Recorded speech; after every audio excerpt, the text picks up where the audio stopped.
Hi, I hope my video finds you well today. Following on from last week's video about whether businesses should be using TikTok. Firstly, thank you for the reaction. It was, overwhelming. But secondly, the main thing that came out from reading the comments and the private messages that I received were business people saying, right, I need to get on there. I need to get my business on there. Shall I get on there? Jan, shall I set up an account? Shall I do this? And my response to all of them was, stop.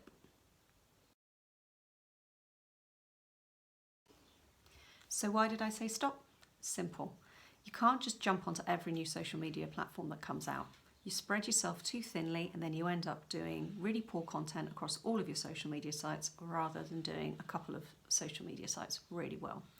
So a mental checklist that I go through or a conversation that I would have with a client would go somewhere along the lines of, first of all, let's take it all the way back.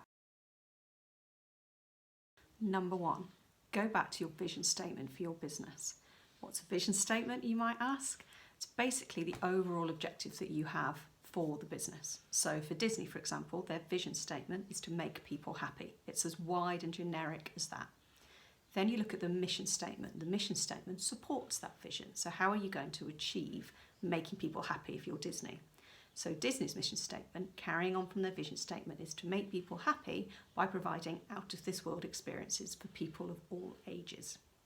So number one, if you don't have a mission and a vision statement, I'd recommend that you get one. Where on earth are you going to with your business? If you don't know that, then how on earth are you going to get there? By luck, maybe.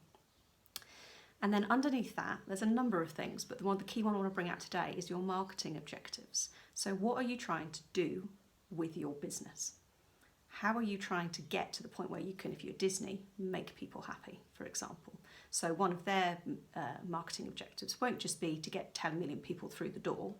It will be to get 1 million people over Disneyland Paris doors during 2021 using a combination of Facebook advertising, TikTok and Instagram, for example.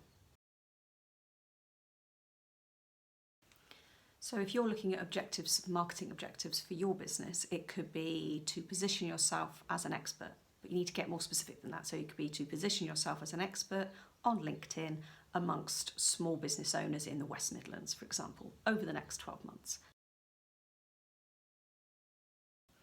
Another example of a marketing objective could be to increase online sales of your online training program by 200% over the next 12 months using Facebook advertising. So the key question is, once you've actually set out your marketing objectives and say you've got 3 to 5 of those, does jumping onto TikTok or increasing your activity on LinkedIn serve one or more of those marketing objectives? If it does, then it could well be worth you spending more time on those platforms. Next big issue is, can you create the kind of content that that platform will need? And if you can't, what are you going to do about it? Because a lot of people will go, yeah, I'm going to go onto TikTok, I'm going to go onto TikTok. And then like me, for the last 12 years, will freeze if a camera's put in front of their face. I can speak in front of 1,000 people, but put a camera in front of my face. And I usually just go, eh. That's a technical term, by the way. So can you do it? Can you actually, it doesn't matter that what social media platforms are saying to you in terms of we want video. If you can't put yourself in front of a camera, then how are you going to actually have success on that platform? So your options are that you either produce videos that are animated, slide style, cartoon based, something like that where you don't have to physically appear. Or what a lot of businesses are tending to do now is going to sort of content aggregator sites that will sell industry specific video content that you can then use branded as your own on your own social media channels. So that's another option. And obviously a lot of other people will obviously outsource that to an agency to help them create the content because they can, they can video themselves, but they don't know how to edit it, they don't know how to package it and make it look right for their business. And finally, can you be consistent? Now, hands up, this is the area where over the years at times I've fallen flat. Yes, I can create content, I can do that in my sleep, that's no problem. But sometimes, let's face it, life gets in the way, and it certainly has for me at a few times over the last decade or so. So consistency has been really, really hard for me as a one-person company. But for businesses that are larger and have staff, you should be able to achieve more consistency. So who in your office is going to produce the social media content for you? If you have nobody that actually has the time or the willingness, because they need to want to do it, then yes, you look at outsourcing at that point to an agency that can actually run your social media channels for you, partly or wholly. The key with consistency is that aside from the fact that it builds trust with your audience, they get used to seeing your ugly mug in front of a video screen and they start to think that maybe you know what you're talking about.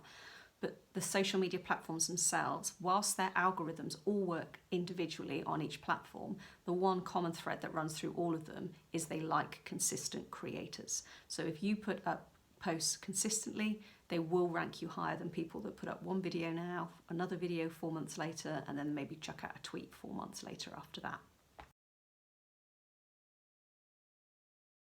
So I'll leave you today with my social media mantra again. Do less better when it comes to social media. You don't need to be everywhere, and if it doesn't really align with your marketing objectives and overall mission and vision of your business, and you don't have the time to dedicate or outsource to it, then move on. I've taken clients off social media before where it's not been best serving them, and guess what? The world kept turning and their business still kept growing. Newsflash. So be brave, think long and hard about where best for your business to be, to position it where you want to be online. And if I can help you at all in terms of any aspect of social media marketing, online marketing, drop me a message in the comments or send me a private message. I'm more than happy to do another of these videos or get back to you and have a chat.